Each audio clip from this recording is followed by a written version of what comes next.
7 degrees. ¡Güey! Vamos a invitarlo, pero ¿cómo están, amigos? Bienvenidos a otro bonito capítulo de Historia para Tontos, su podcast en el que tres carnales platicamos de historia para hacerlo para ustedes un poquito más... Romano. Un poquito más romano. El saludo romano no lo vamos a hacer. El saludo romano famoso para hacerlo para ustedes un poquito más interesante. ¿Cómo están? Bienvenidos de nuevo. Nosotros estamos bien emocionados aquí repitiendo en esta mesa. Por eso estamos de manteles largos. Así es. Le damos la bienvenida de nuevo al profe Nico. Gracias. Bienvenido. ¿Cómo estás, profe? Yo feliz aquí siguiendo con ustedes y nos pusimos aquí de acuerdo para eso, para venir vestidos hoy. Así es. Venimos de luto todos Venimos por el de luto ejército. todos, claro, Sí, por el ejército del gran Aníbal, ¿no? Del ejército cartaginés.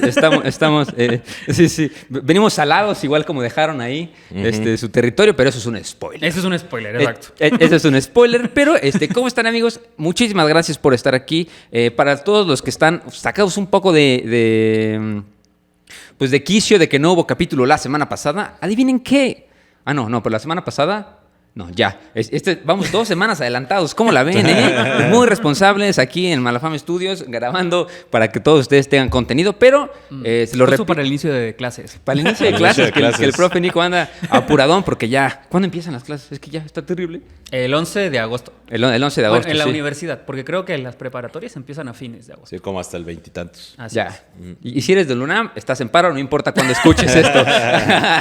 Lo vivimos. Lo vivimos. Lo vivimos, Claro. güey. Parte de por qué no nos hemos podido tutelar fue ese paro de 2 años. Titular. Por eso no te has tutilado. Pero... Por eso no nos hemos tutilado. No quemen a la universidad. Todavía no hay tutilación por combate, güey. Si no, Aníbal tendría todos los títulos del mundo. No mames, güey. Estaría bien verga así decirle al profe Vadillo. No, Vadillo ya falleció, carajo. No, al profe Villavicencio. Al güey. profe Villavicencio. Un saludo al profe Vadillo donde esté. Se lo llevó el COVID, F. Pero el profe Villavicencio sigue vivo y coleando. Entonces, tutilación por combate con el profe Villavicencio. A la verga. Bien. Sí, yo sí me prepararía, la verdad. Como si fuera la velada del año de Ibai. Oye, hablando de eso ayer, qué triste espectáculo, ¿eh? ¿De la velada del año? Sí, no. Yo nada Mira, más... güey, a ver, yo vi que iba a durar 7 horas, cabrón, y dije, voy a ver los highlights. La neta. No, pero... ¿Sí estuvo mal? Bueno, es que el tema de la pelea esta de las chicas, ¿cómo se llama la...? Alana y... No, yo no lo vi. No, Rorro, claro. La de o sea, Rorro y la altota. Sí, o sea, era como... O sea, en serio, o sea, era evidente lo que iba a pasar. Sí. Sí, Y tú no. por eso en el boxeo hay categorías. Sí, claro, o sea... Bueno, yo estuve un tiempo entrenando box también. Y aquí, precisamente en México, pues hay una escuela de box, pero centenaria. Sí. Y muy, muy famosa. Y precisamente, o sea, todo el mundo sabía y hasta el coach de box, le mando un saludo al profe, decía, o sea... De veras, o sea, ¿para qué hacen eso? O sea, Sí, no manches. ¿Cuál es el morbo? Mejor les hubieran puesto un cuchillo, una espada o algo así. Duelo a muerte con Claro, cuchillos. una cosa así para que hubiera sido más entretenido. Más porque entretenido. lo que iba a pasar era obvio que iba a pasar. Sí, yo nada más vi que rompió como récord de visualizaciones en Twitch, ¿no? 4 millones de personas viendo en vivo, que es... No, 4 millones de personas. No, 8 millones de personas. ¿What? Órale. Oh, bueno, eso no, sí qué es locura. muchísimo. Eso es para aplaudirle a quien sea que... Bueno, ahí va y a todo el equipo Güey, de es la producción. población de Uruguay 2 veces, cabrón. No mames, o sea, qué pedo. Yo digo güey? que Ibai organice la invasión. Así. ¿Tanto extrañan su imperio español? Ay, pues que invadan Uruguay. Ahí está, así. O sea, nadie le va a importar al Chile, güey. Así como, verga, güey, conquistaron Uruguay, verga. ¿Y quién sigue? Paraguay, carajo. Ojalá fuera importante. Bueno, sabemos que por mar no pueden llegar a Paraguay. Ni a Bolivia. Ni a Bolivia. No, pero de Uruguay sí pueden pasar a Paraguay directo. Güey. Sí, por el río, sí. Sí. Por Así. el río Paraguay. Así es. Sí, y ya como los argentinos son los perritos de los europeos otra vez, entonces pueden pedir permiso con mucho gusto. Así. Sí. Y recuerden que si ustedes son de Israel, pueden ya pedir su traslado a la nueva Tierra Santa en la Patagonia. Bariloche. Bariloche. Otra vez. Oye, ojo, que la Patagonia no es solo de Argentina. Sí, bueno, Tiene eso dos sí. lados. Es sí, específicamente Bariloche, güey. sí. Específicamente Bariloche. Carajo, güey, yo tengo tantas ganas de ir a Bariloche, güey.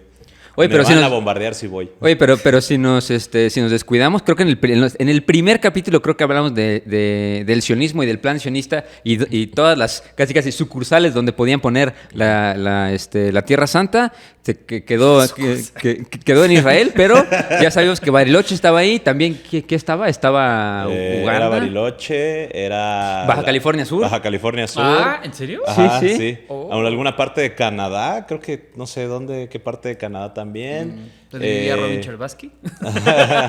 Sí, había varios lugares, varias sucursales, diré, el Iker, que se estaba pensando construir la Tierra Santa, pero la justificable era Palestina.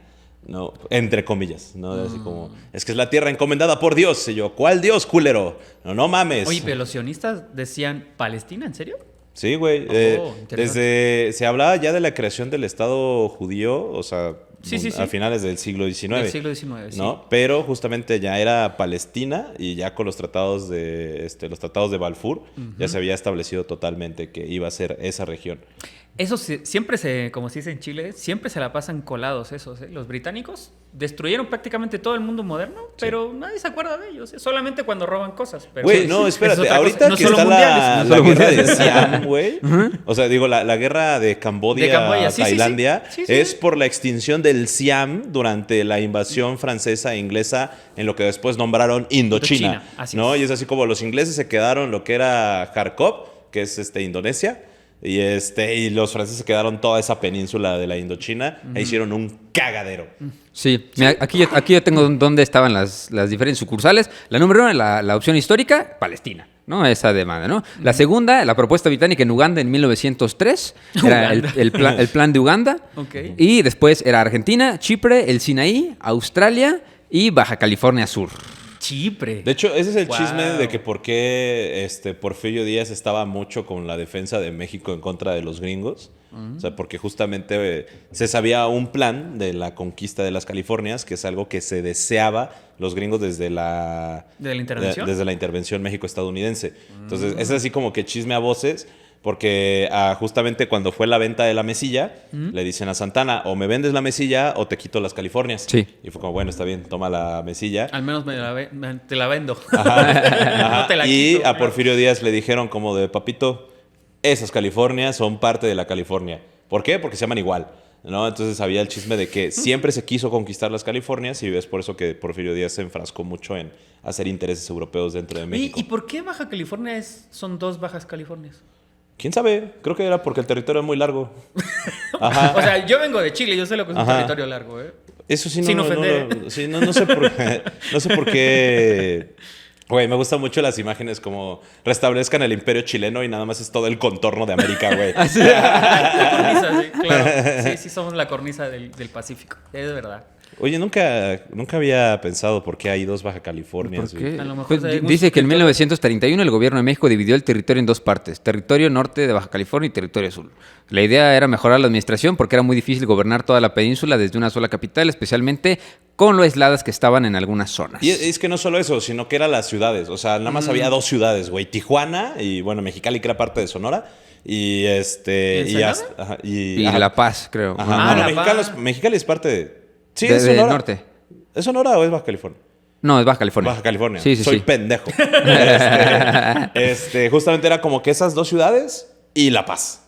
O sea, en medio no hay absolutamente nada, porque inclusive hoy si van en carro son como 12, 13 horas así en carro por lo complicado que es. Toda la vuelta, y es puro desierto. Sí. Y en ese entonces nada más había tribus indígenas, entonces pueblos indígenas. ¿Cómo nada más? ¿Qué quieres decirte? Pues nada más había eso, güey. Había como que desierto, indígenas y ya. No había progreso, según mi querido Porfirio Díaz. Entonces sí era así como, güey, divídelo en 2 y administralo así. Ya, no, es que sonaste como... ¿Se ubican lo que fue la campaña del desierto en Argentina? Sí. Con mi tocayo Nicolás de Avellaneda hablaba de eso. Sí, ahí hay indígenas y ya. Sí. Creo que sí sonó muy culero como lo dije ahora que lo pienso. Por eso fue como, a ver, ¿cómo? Ok, maldito eurocentrista. Sí. Carajo, no me fue sin querer. Sí, ya suenas como esos. Ajá. Pero bueno. Güey, que a mí me encantaría hacer un capítulo de los mapuche, güey. Que está bien cabrón, güey. Así de pues ahí traigo mi playera de Colo-Colo como corresponde para hacer ese capítulo. Eso estaría bien bueno, güey. Porque fueron de los pocos pueblos que los españoles dijeron como, puta madre, estos güeyes están recios. Hagamos tratados. Porque no podemos hacer nada contra ellos. Porque era así como de, los vamos a atacar. Y se escondían todos en el desierto y en las montañas. Y no nos encontraban. Y ya otra vez establecía su ciudad de los españoles. Y llegaban los mapuche y les destruían todas. Y era como, puta madre, otra vez. De hecho, el Imperio Español llegó hasta ahí. El río Biobío, esa era la frontera. Y ya más allá no había... Dijeron, ya no queremos más. Sí, ya no había. Ya, güey. Así es. Le decían como en el Age of Empires cuando te están puteando que nada más mandabas un aldeano al otro lado y este güey reconstruye todo, no te preocupes. Sí, literal, güey, literal. Mándale al aldeano, ponle una valla ahí Aparte, enfrente. ahí viene o sea, no sé si existió, pero la leyenda de Galvarino. No es leyenda, eso es real. Galvarino, sí, que es el mapuche, güey, que le cortaron los brazos y se puso espadas, güey, en vez de brazos. Andaba chonguito, sí. Ajá, y de ahí sale Wolverine. Wolverine, sí. Es la inspiración de Wolverine, el poderosísimo Galvarino. Eso sale en el poema épico La Araucana. Y es bien bonito porque cuando lo agarran, después de haberle con las 2 manos cortadas, le dicen, pues bueno, vas a morir. Y dice, perfecto. Y pone la cabeza para que le corten la cabeza. Carajo. Mapuches, Caupolicán, Colo Colo y el famosísimo Lautaro. Sí. Todo el mundo se acuerda de Lautaro por Lautaro Martínez. Sí. Pero el auténtico Lautaro es, como se podría decir, el Napoleón de América. Sí. Ojo con Lautaro. A mí me da mucha risa. Yo apenas vi un meme que no me acuerdo que estaban discutiendo en Facebook y un güey pone que se llamaba Lautaro, de que yo soy mexicano y nunca me han hecho eso en México, quién sabe qué, y le comentan abajo, ningún mexicano se llama Lautaro. Sí, es cierto, güey.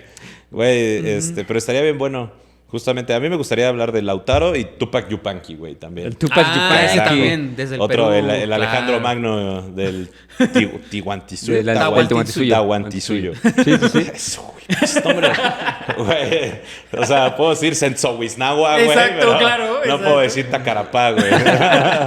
Tarapacá. Eso, güey. Chingada madre. Güey, yo quiero hablar, antes de que empecemos. Sí, adelante.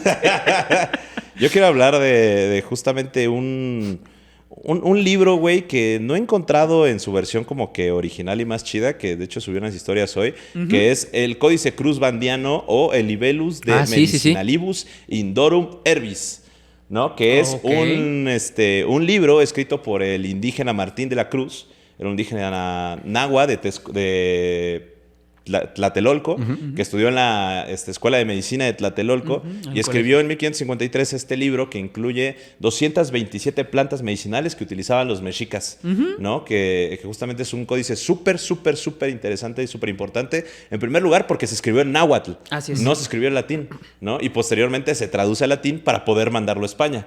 Y algo muy interesante es que a pesar de que el libro está hecho ya al estilo virreinal, se utilizan justamente aspectos de los códices prehispánicos, que son obviamente tinturas naturales que son extraídas de las plantas originales. Entonces, si tú ves un rojo de, no sé, una flor roja, es de esa flor roja. Ya. ¿No? Entonces tiene 227 plantas medicinales y aparte tiene maneras de poder prepararlas que incluyen huesos animales o ciertas partes de animales, minerales, no solo carbón, sino también otro tipo de cosas y frutas y verduras, ¿no? Entonces ya te dice cómo utilizarlo correctamente para un chingo de dolencias, güey, pero neta un putero, o sea, desde calvicie, caspa, dolores estomacales, problemas menstruales, dolores menstruales, tratamientos posparto y preparto.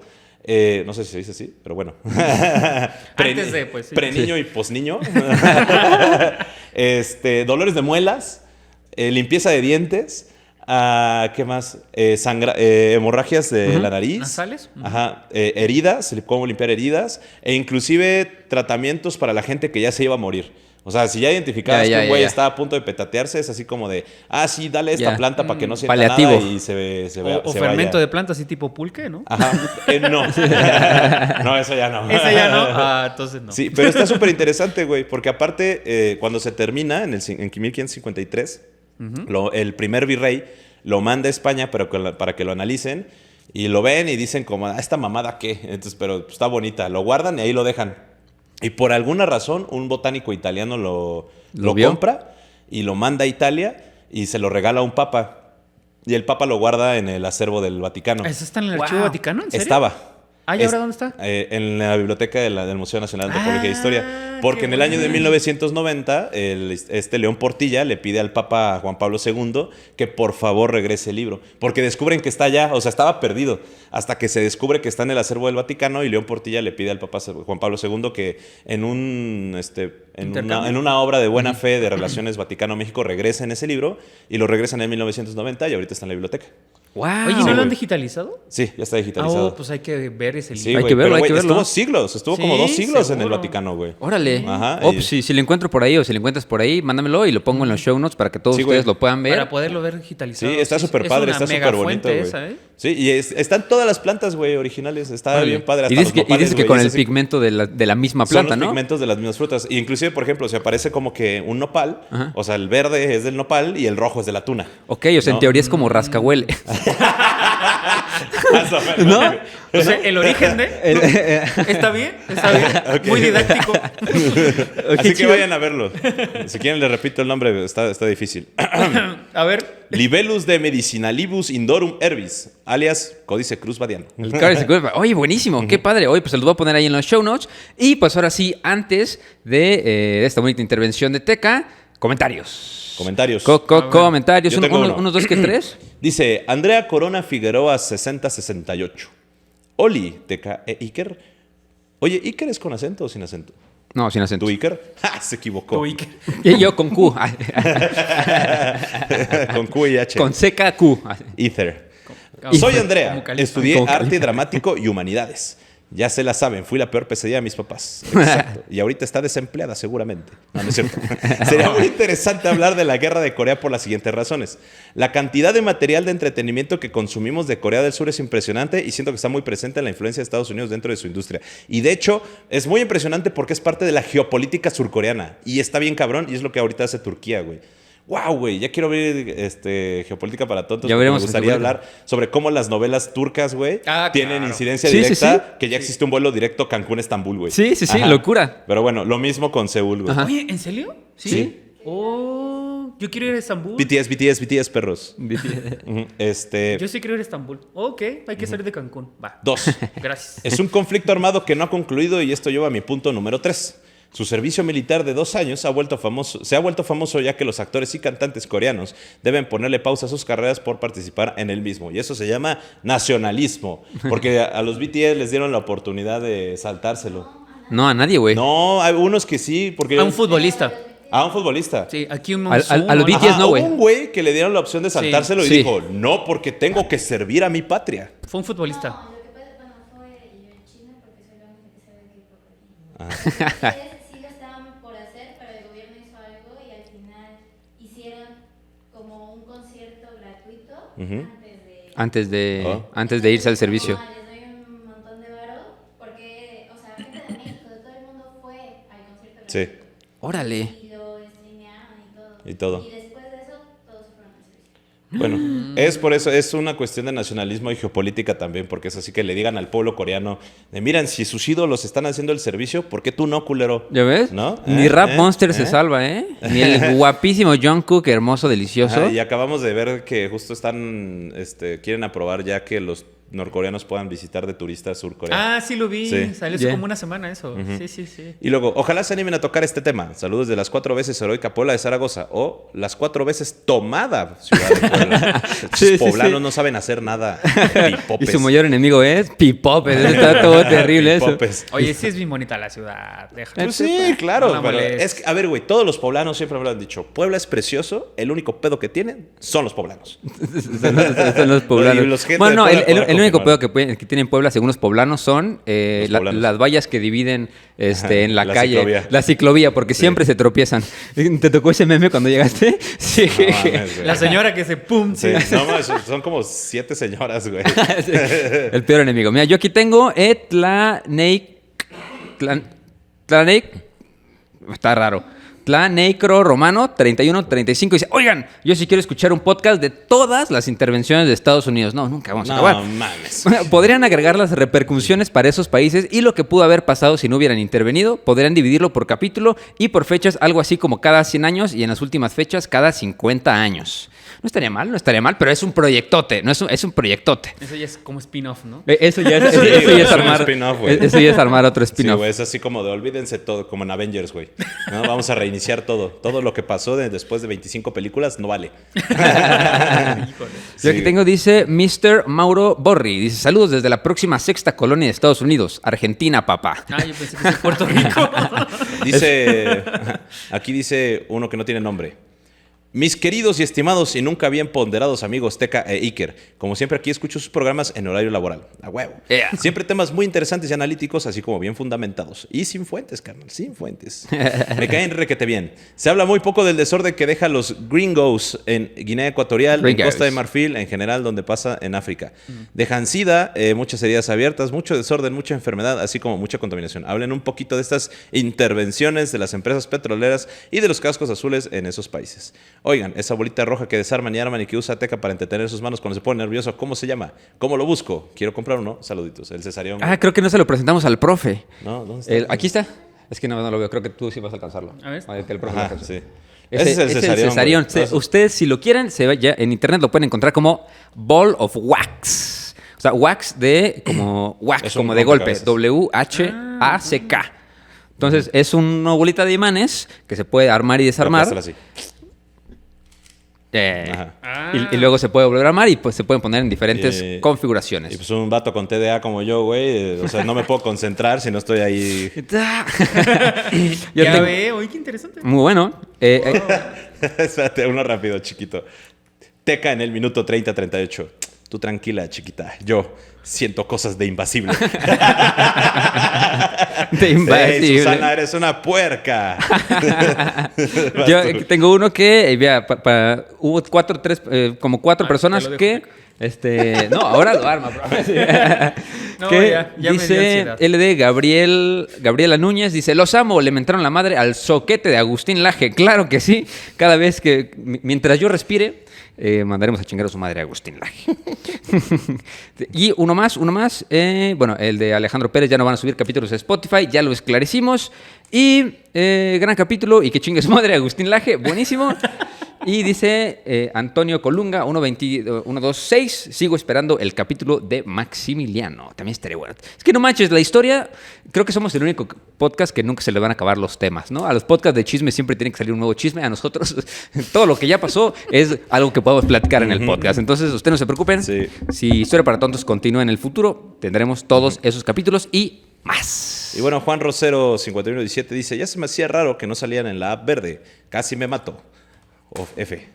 un saludillo de este ecuatoriano desde Londres, sobre el cual, por cierto, me cambiaron la perspectiva al saber que no estaba tan chill la reina Victoria. Lo que te enteras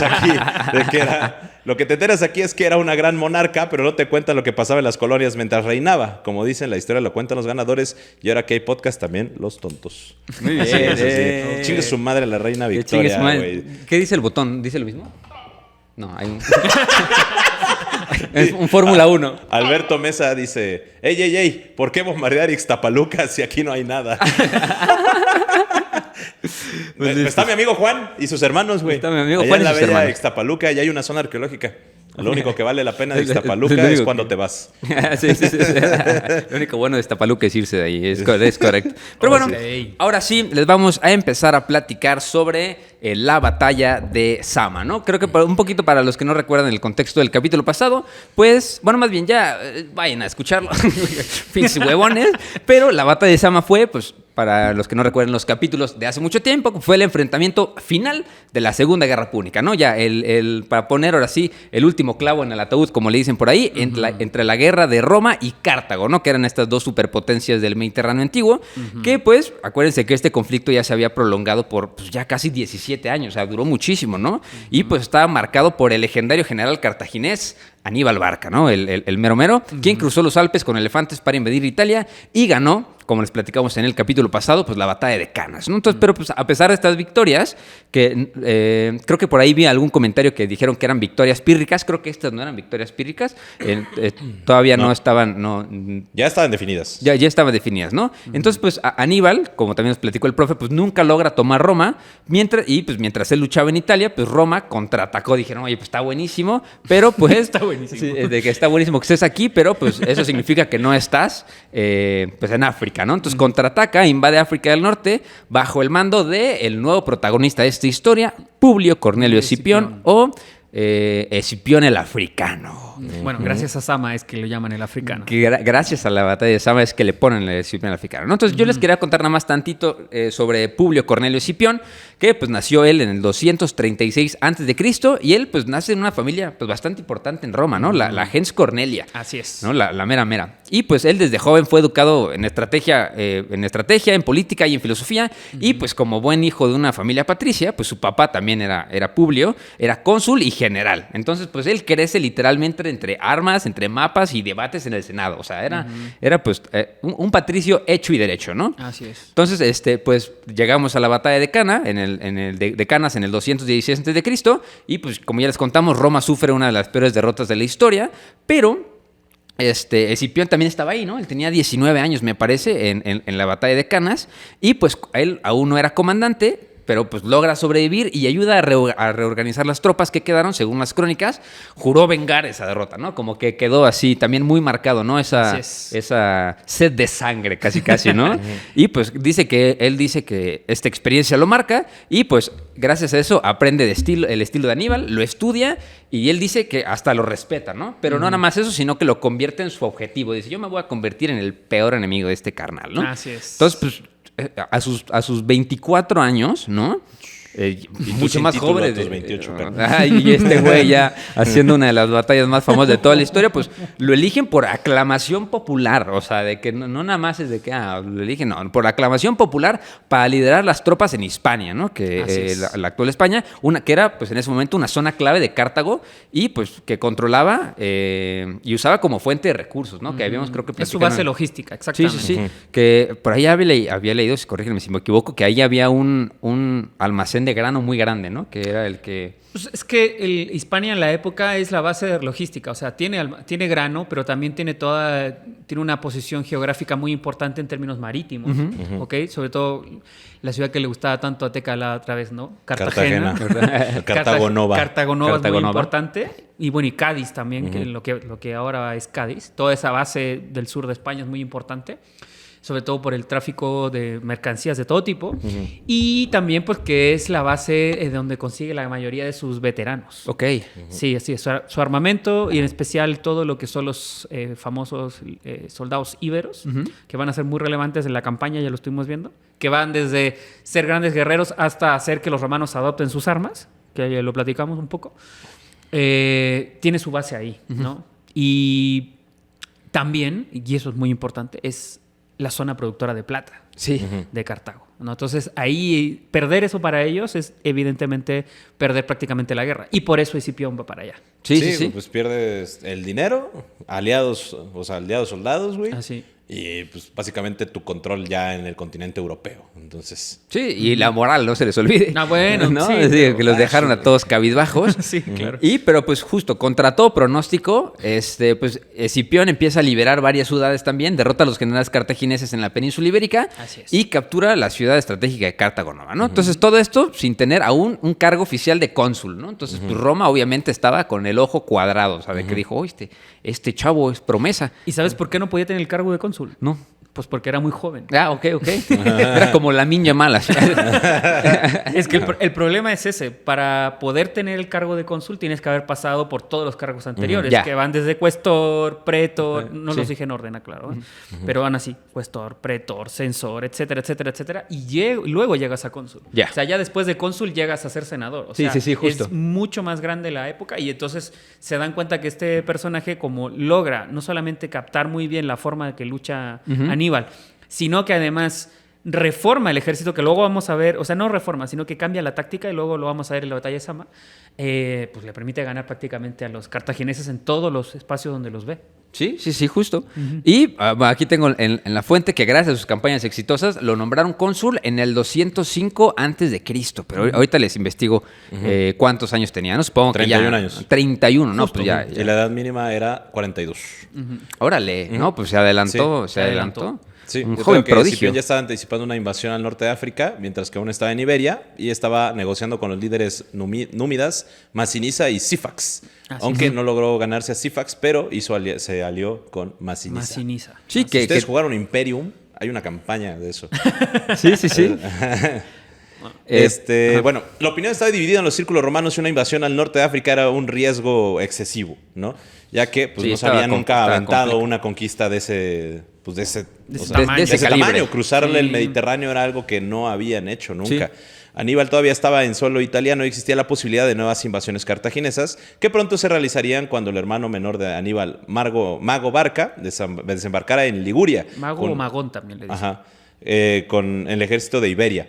Las dificultades prácticas de una invasión anfibia en seguimiento logístico eran considerables y cuando los romanos invadieron el norte de África en 256 a.C. durante la Primera Guerra Púnica, fueron expulsados con grandes pérdidas, lo que revitalizó a los cartagineses. Porque recordemos que durante la Primera Guerra Púnica apenas estaban teniendo barcos, güey. Sí. ¿No? O sea, entonces, pues sí les fue muy bien y fue de, no, hermano, otra de esas... Como que no me convence. Sí, ¿no? Así es. Pero finalmente se acordó un compromiso. A Escipión se le dio a Sicilia como su provincia consular, que era el mejor lugar para que los romanos lanzaran una invasión a Cartago y luego se apoyaran logísticamente y el permiso para cruzar a África a su propio juicio. Sin embargo, el compromiso romano no era sincero, ya que Escipión no podía reclutar tropas para su ejército consular, sino que solo podía pedir voluntarios, ¿no? Y algunos voluntarios fueron los supervivientes de la derrota de Canas. De Canas, precisamente. ¿No? Sí, te quedaron con sangre en el ojo todos ahí. Sí, así como, híjole, ya. La revancha, güey. Sí, matar o morir, ya no quiero seguir vivo después de eso. ¿Cómo se llama? El Canelo contra el Triple G, número 7, güey. Sí. O Márquez Pacquiao. ¿No qué era? No, era Pacquiao y que tuvieron 3 peleas contra el Pacquiao, güey. Sí, Mayweather. Mayweather y Pacquiao, ¿no? Ajá, Mayweather y Pacquiao. No, a ver, y ustedes pongan a ver cuál. Cruz Azul y América, ¿no? El Cruz Azul América 7. 7. Sí. Como 35, ¿no? Exacto, claro. ¿Quién sería el Cruz Azul? ¿Cartago o Roma? En este caso tendría que ser Roma. El Cruz Azul es No, Roma. yo creo que... No, Cartago. Porque le va muy bien en la de Canas y después pierde como siempre. Bueno. ¿No? Entonces sí. Que no te escuchen los seguidores del Cruz Azul. No, ellos saben quiénes son. Ellos saben quiénes son. Hermano. Se quedaron más salados que... Bueno, ahorita les contamos. Por eso su estado está hundido, como su equipo.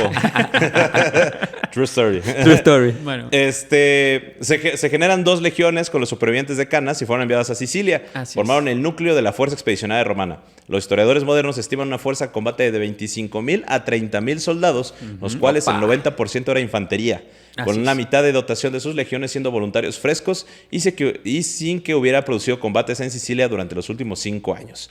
Escipión instigó un riguroso régimen de entrenamiento a estas tropas porque básicamente no tenían nada de experiencia, ¿no? Y el ejército se extendió por centurias individuales, la unidad básica maniobra del ejército romano de 80 hombres, hasta ejercicios de ejército completo. Esto duró aproximadamente 1 año.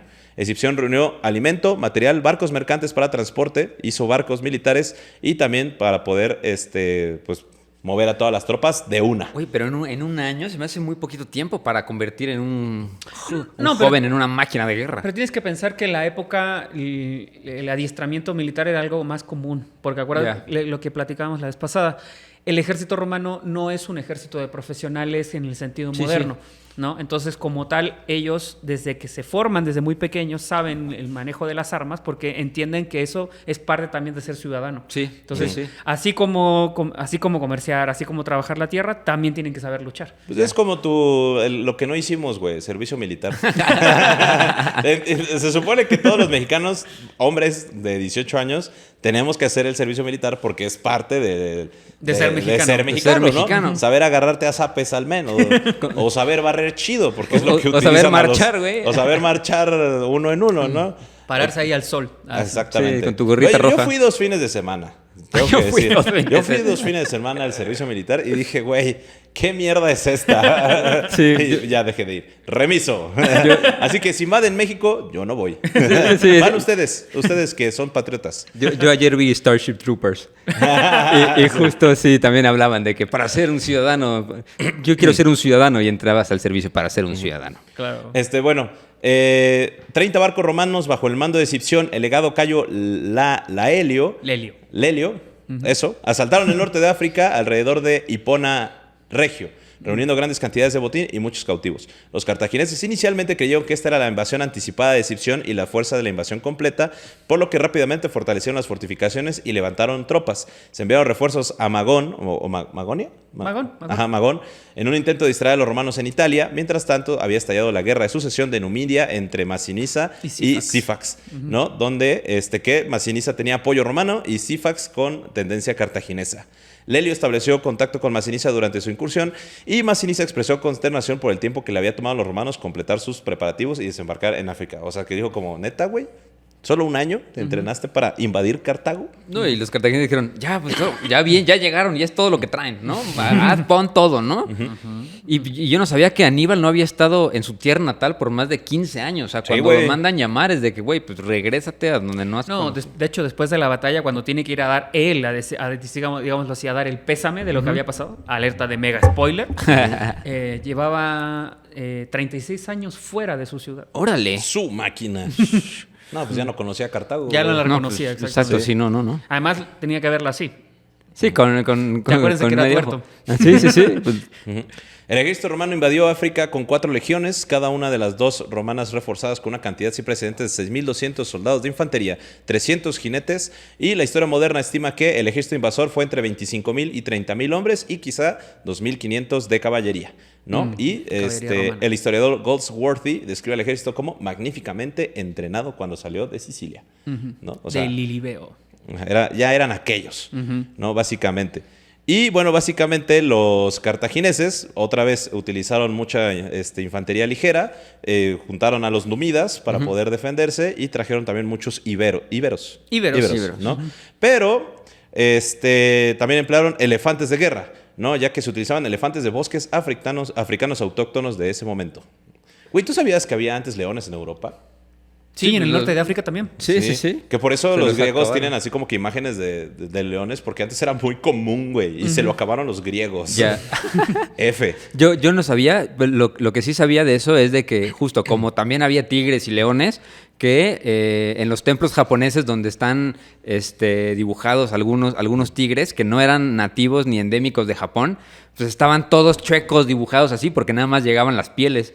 Entonces, pues es como hacer una taxidermia, güey. Los dibujantes japoneses decían, bueno, pues yo me lo imagino más o menos así, ¿no? Y quedaban todos chuecos, güey. Bueno, también pasa eso, por ejemplo, en las pinturas del siglo XVII, XVIII, no sé si han visto, que generalmente cuando pintan a los reyes españoles, Velázquez, qué sé yo, los caballos se suelen ver como medio chueco. Raros. Sí. ¿Y es por qué? Porque como los caballos no los podían hacer que se quedaran en 2 patas todo el tiempo, sí, agarraban caballos muertos y los ponían en 2 patas. Entonces ahí los pintaban. Entonces a veces se ven partes o patas que están medio infladas o algo por el estilo y es porque se están descomponiendo. Con las patas haciendo ya todo porque se están descomponiendo. Así Órale, no, eso no sabía.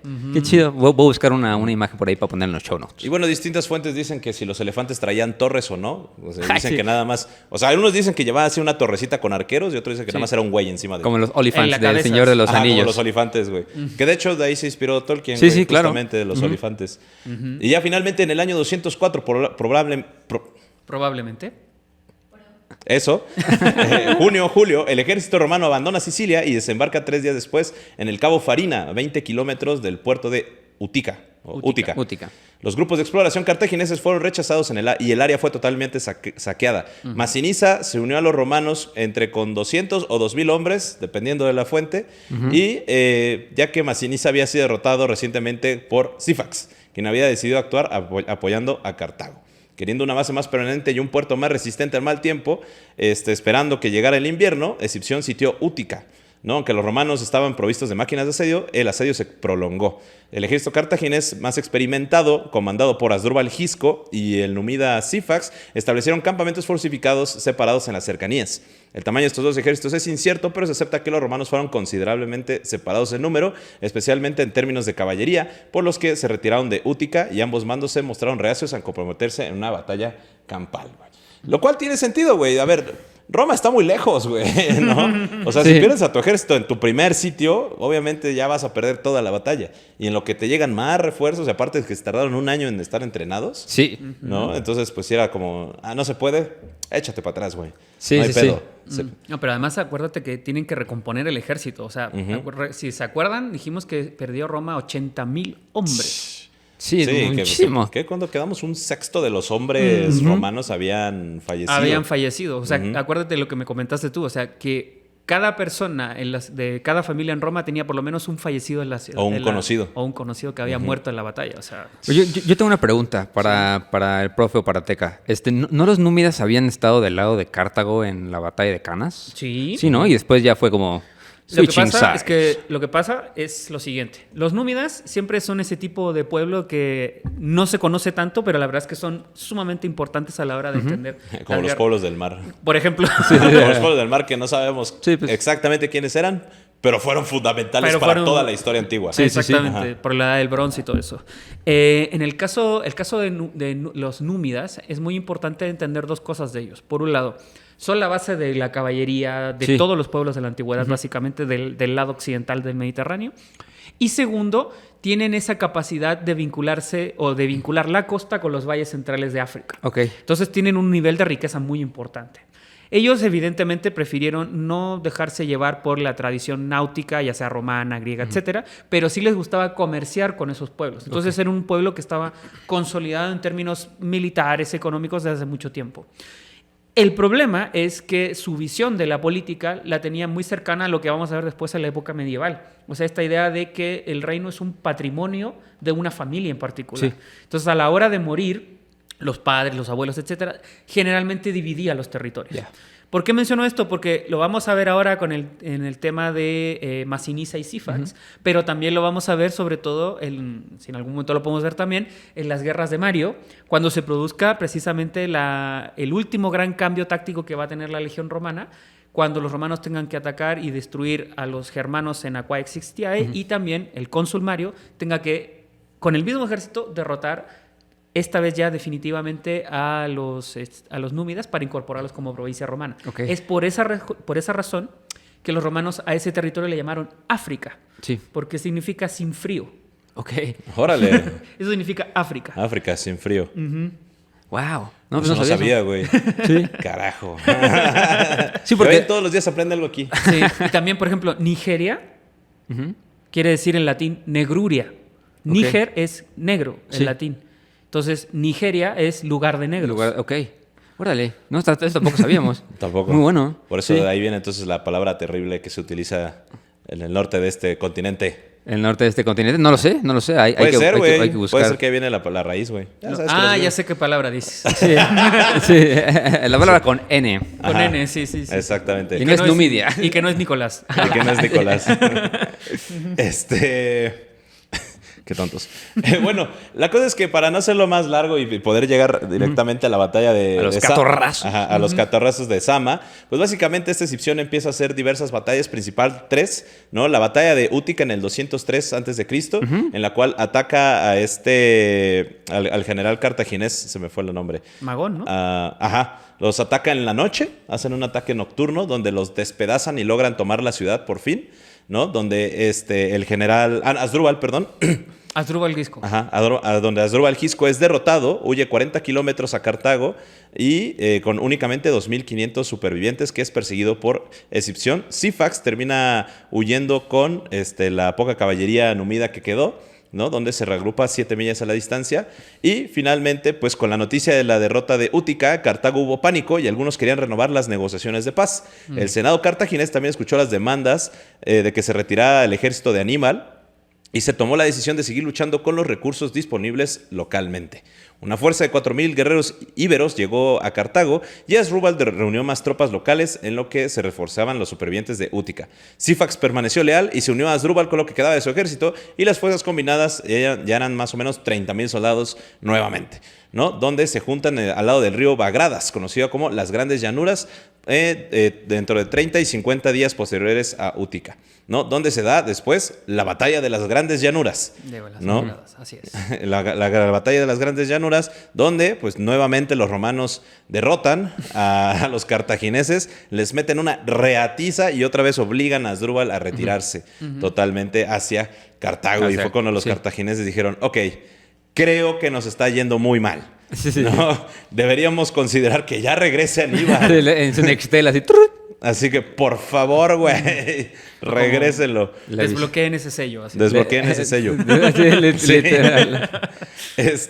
La mayoría de los romanos permanecieron en el área bajo Escipión, devastando el campo y capturando y saqueando muchas ciudades. Luego se trasladaron a Túnez, que había sido abandonada por los cartagineses y que se encontraba a 39 kilómetros de Cartago.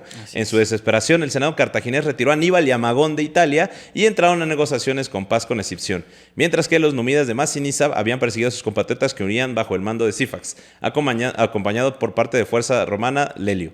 El historiador Peter Edward comenta que se trataba de una empresa de alto riesgo. O sea, también Sífax, que se había aliado, lo derrotaron y ese güey dijo, mejor me regreso a mi casa, güey. Porque... No, pero aparte, ¿en cuánto tiempo tienes para ir a avisarle a Aníbal que se regrese? O sea, es una campaña de 2 meses, ¿no? Para ir a decirle, oye, güey, regrésate. Y luego que le diga a todos, bueno, vamos de regreso. O sea, aquí tiene que quedar una guarnición, supongo, para proteger lo conquistado, pero yo me tengo que regresar. A mí lo que me sorprende es juntar tanta gente, güey. O sea, estamos hablando de que en el 200 a.C. no había tantas personas como ahorita, ¿no? Así es. Sí, ¿no? Entonces no era así como que vayas a Iztapalapa y en Iztapalapa viven 2 millones de personas, güey, que yo creo que toda la población de Roma en ese momento...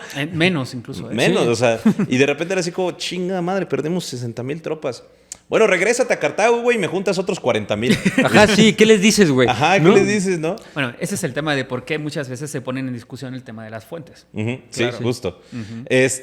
Sífax se retira a Cirta, donde recluta más tropas para complementar a los supervivientes que habían quedado con él en la retirada de las Grandes Llanuras, pero resulta que las fuerzas de Masinisa y Lelio tardaron 15 días en llegar a las tierras de los númidas, donde Masinisa fue proclamado rey y los administradores y guarniciones de Sífax fueron expulsados. No queriendo permitir que Sífax entrenara nuevas tropas, Masinisa y Lelio avancen hacia Cirta, ¿no? O sea, ya para conquistar a los númidas y hacerlo provincia. Sí. Ya. Cuando comienza el conflicto, se hace un extenso enfrentamiento con caballería, ya que cada bando enviaba destacadamente jabalinas y luego se retiraban. O sea, ya eran como pura estrategia númida, ¿no? Los romanos dijeron como, güey, los númidas saben cosas. Y saben cosas en sus tierras. Y ya los vimos porque nos dieron una zapiza en nuestro territorio. Ya cuando vemos la batalla les voy a explicar lo que hacen los númidas. Sí. Al tener más caballería, el ejército de Sífax gana la partida y Lelio inserta grupos de infantería ligera romana entre destacamentos de caballería de Masinisa. Esta infantería eran velites, que eran los hombres jóvenes que servían como escaramuzadores armados con jabalinas. Cada uno llevaba varias jabalinas que se lanzarían desde la distancia y una espada corta y un escudo de 90 centímetros. Chiquito, güey. Se llama Parma. Estos pudieron mantener a raya la caballería enemiga y formar una línea de batalla aproximada. No tiene mucho que vi un TikTok, güey, que explicaba justamente por qué la jabalina romana era el pilum. El pilum. Ajá, era súper efectiva, güey, porque justo la punta, la puntita, güey, es más grande que la... O sea, que la lanza. No, o sea, es más gruesa, güey. Ya. Ajá. La punta es más gruesa. Literalmente como un pito, güey. Sí, yo hago un podcast con un niño de 12 años. Güey, claro, güey. Pero la cosa es que cuando se enterraba en una persona, güey, no lo podía sacar. No, pues sí. Porque entraba, güey, pero se atoraba y ya no lo podía sacar. Entonces era imposible. O sea, si quedabas herido por jabalina, no era como que le hicieras de... Sigamos a la batalla. Sí, no. ¿Sabes lo interesante? Bueno, ahí te voy a... El tema es que el pilum no solamente tiene lo que se llama el ástil metálico, que se rompe, sino que el peso del asta como tal, la madera, al impactar, ya sea contra el cuerpo de alguien o especialmente contra los escudos, al ensartarse por la fuerza que trae físicamente, no solamente lo traspasa, sino que por la misma fuerza que trae, se rompe. Ok. Entonces, no solamente no te lo puedes sacar porque pues o te ensarta o ya moriste, sino porque como está doblado no lo puedes quitar. Entonces, lo que hacían los romanos, otro spoiler de la batalla, cuando te lanzaban eso al inicio, en la carga, te quedabas sin escudo. Ya. Okay. Y al no tener escudo o herido, pues era más fácil matarte. Y por eso traían dos, ¿no? O sea, porque uno era para inmovilizar o para quedarte sin escudo y el otro donde ya te podían rematar. Más bien era porque uno se lanzaba a unos 50, 60 metros de largo y el otro se lanzaba a 20 metros. Ok. Lanza un palo a 50 metros, cabrón. ¿Qué pedo? No mames, güey. O sea, yo no, creo y a que... la carrera, ¿eh? Y a la carrera, o sea, güey, eso es lo que a mí me sorprende, güey. Imagínate la fuerza que tenía el ejército romano, güey, para ir corriendo y lanzarlo a 50 metros, güey. Ya ni los pinches olímpicos, güey. Y cargando 30 kilos. Y cargando 30 kilos. Y, o sea, para 50 metros puede que ni siquiera hayas visto quién lo haya lanzado. Es no, idea. o sea, de que nada más te cayó ahí así. Así es. Un rayo del cielo. Literal. 4.200 rayos. 4.000, no. Qué feo, güey. Sí, qué horror, qué horror. Güey, ¿sabes? A mí me hubiera dado menos miedo en una batalla de estas morir que ser herido, güey. Imagínate, güey, herido y te da tétanos. Y, Sí, pues no, güey, Ya. Sí, pelas, pero la güey. gente también sabía eso, ¿no? De que Sí, iba a haber, o sea, de que está totalmente. mejor la vida después de la muerte que la vida después de la batalla. Sí, güey. ¿No? Entonces, bueno, entonces estaban los güeyes con las jabalinas o los pilum, ¿no? Que aparte estaban equipados con, que aparte la infantería pesada romana podía avanzar, que estaban equipados con las cotas mayas, escudos grandes y espadas cortas, así como también 2 jabalinas o una lanza. Al ver estos legionarios avanzar para unirse a la batalla, las tropas de Sifax rompieron y huyeron. Sifax intentó reunir a sus hombres, pero su caballo recibió una lanza o un flechazo, fue arrojado y finalmente capturado. Así es. Muchas de las tropas desmoralizadas de Sifax huyeron de regreso a Cirta. Masinisa los persiguió con caballería y Lelio con infantería. Después de que Sifax desfilara encadenado bajo las murallas de la ciudad de Cirta, enfrente de Cirta, Cirta se rindió a Masinisa, que hizo cargo de gran parte del reino de Sifax y después lo unió al suyo y Sifax fue llevado como prisionero de Italia, donde finalmente murió. Se lo echaron. Se lo echaron. ¿No? Por lo que esto fue ya el preludio. O sea, ya la batalla de Cirta fue lo de que ya, güey, traigan a Aníbal, traigan el otro. ¿Magón? ¿Magón?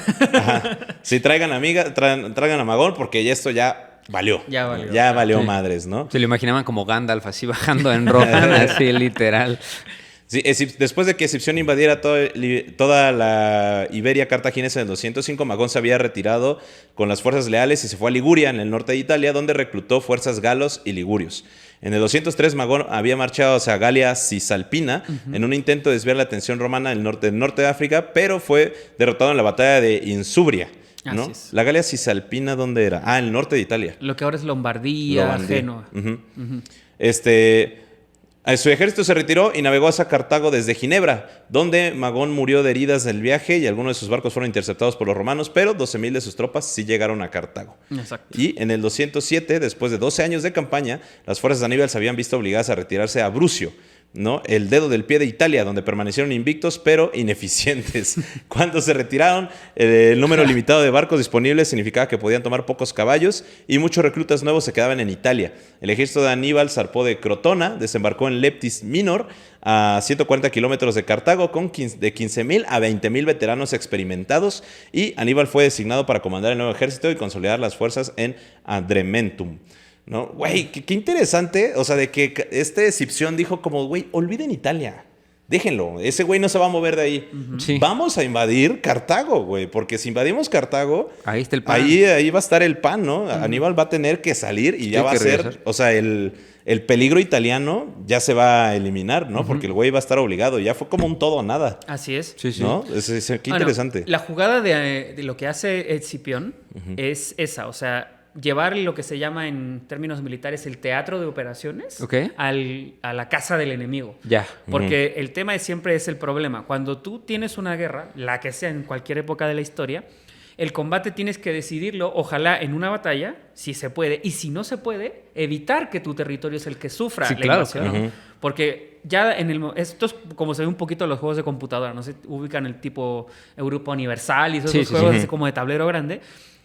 en el momento en que tú estás invadiendo el territorio del enemigo, estás ocupando sus recursos. Entonces, en el momento en el que estés ocupando o atacando su posición, siempre estás ganando más y le estás quitando al otro.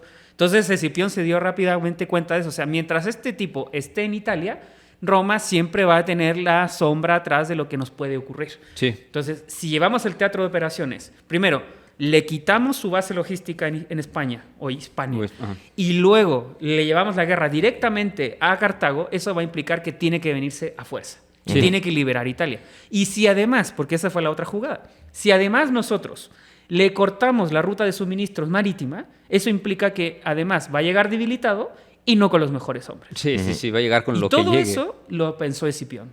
Sí. O sea, para que vean el genio de este personaje. Sí, ese güey sí sabía cosas. Sí, la neta. Así como, bueno, pues, si perdemos mínimo lo chingamos tantito. Exacto. Sí, si no le podemos ganar ahora, le podemos ganar después. Ajá, exacto. Así en lo que nos recuperamos nosotros en nuestra casa y al menos aquí ya queda un poco jodido todo. Así es. ¿No? Una mentalidad muy romana esa, ¿eh? Sí, la verdad es que sí. Y bueno, ya aquí vamos a empezar a hablar un poco de números que ya dependiendo de las fuentes, ¿no? Es cuando dicen cuántos soldados había. Sí. Se estima que Escipión llegó con entre 25,000 y 30,000 hombres más aproximadamente, menos, mientras que algunas fuentes dicen que Aníbal tenía entre 29,000 y 30,000 o ya cuando dicen que tenían hasta 50,000, que es como de los datos, entre 40,000 y 50,000. ¿No? Ya los más exagerados, ¿no? De los más exagerados. Donde tenía Escipión 24,000 infantes y 6,000 jinetes, mientras que Aníbal tenía de 36,000 a 46,000 infantes, 4,000 jinetes y 80 elefantes de guerra. A ver, el tema aquí, para ya entrar directamente en el combate, depende mucho de los historiadores aquí, aclaro. La batalla de Zama, al igual que la de Canas, ha sido muy estudiada. No con tanta la valorización como la de Canas, porque pues sí, la de Canas, como ya vimos, la jugada que hace Aníbal de hacer esta media luna hacia adelante y luego hacia atrás, es una jugada que no se ha repetido nunca más en la historia prácticamente. Pero sí es muy interesante ver que en esta batalla, por ejemplo, investigadores como Peter Connolly, como Adrian Goldsworthy, que lo citaba Teca, que son como los más modernos que han tratado estos temas, siempre se van con, digamos, 3 grandes fuentes que tratan esta campaña. ¿Cuáles son las 3 grandes fuentes? La más importante para mí, en la que me voy a basar para hablar de esta batalla hoy, Polibio, porque fue, digamos, parte directa de esto. El segundo, que es el propagandista de Augusto, que es Tito Livio. Sí. Que tanto Virgilio como Tito Livio son del mismo grupo, siglo I. Y el tercero es Apiano, que es un historiador griego que va a escribir sobre esto ya en el siglo II después de Cristo. Que pues relata muchas de las cosas, le pone más de su cosecha, digamos, como se dice en Chile, pero utilizando generalmente las fuentes de Polibio. Como que las ensalza, ¿no? Como que las ensalza más porque, recordemos, la historia también es un discurso. Sí, y él lo escribió 350 años después. Sí. Además. Entonces, fuentes, créeme. Nosotros. Entonces, por eso es muy importante como saber de dónde vamos a sacar la fuente. Entonces, tanto Goldsworthy como Connolly se basan más o menos en estas cifras. ¿En cuáles cifras? Escipión tiene alrededor de entre 29,800, 30,000 legionarios. Y recordemos que esos legionarios implican legionarios romanos y también los auxiliares, que son los aliados. Y son la misma cantidad de hombres. O sea, si los romanos tienen 15,000, los aliados tienen 15,000. Entonces, cuando hablemos de ejército romano, no solo pensemos en los legionarios romanos, única y exclusivamente. También están los auxilia, o también decían soci. Y además, aquí está la otra jugada maestra de Escipión, es el tema de la caballería. Si bien Escipión sabe que tiene menos infantería que Aníbal, lo que él sí sabe es que puede dar la vuelta a la batalla teniendo mayor cantidad de caballería. Y entonces, según las mismas cifras de estos investigadores, Escipión más o menos casi va a duplicar la cantidad de fuerzas de caballería que va a tener Aníbal. Si más o menos Aníbal se supone que va a tener unos 2,000, 2,500 hombres de caballería, se dice que Escipión llegó a tener casi 6,000. O sea, bastante más. Sí, bastante más. Ahora, ¿dónde está la diferencia en estas posiciones a nivel táctico? Es que la caballería númida, como les había comentado la vez pasada, es una caballería famosa no solamente por su efectividad, sino también por su rapidez. Y además está, como se dice en mi tierra, está jugando de local. O sea, son sus campos, sus territorios, o sea, sabe muy bien dónde moverse. Entonces, Escipión, por un lado, tiene menos infantería que Aníbal, pero tiene más caballería. Digamos que tiene ese plus. Y en el caso de Aníbal, dice, bueno, tengo más infantería, pero aquí viene lo interesante. ¿Qué clase de infantería tiene Aníbal en comparación con Escipión? Escipión tiene legionarios romanos y auxiliares italianos. O sea, básicamente un nivel de infantería pesada similar. Sí. ¿Ok? Pero en el caso de Aníbal, él tiene infantería, veteranos, que son alrededor de unos 18,000, pero estamos diciendo que en las cifras hay 50,000, 45,000 hombres. Entonces, ¿de dónde está el resto? ¿Dónde están esos 30,000 más? Sí. Pues son reclutas. Ok. Reclutas sacados así a la rápida y que corresponden casi al tercio del ejército. Entonces, básicamente, para ser honestos y sinceros, con esas fuerzas es mejor casi no contar más que por masa. Sí. Es como, seguramente aquí les pasó también alguna vez jugando fútbol en la escuela, siempre hay que elegir al último, que sabemos que o lo ponemos al arco o lo ponemos de defensa porque es el que peor juega. Sí. Digamos, sí, ahí estorba mejor. es como para decir, aquí está dentro del grupo.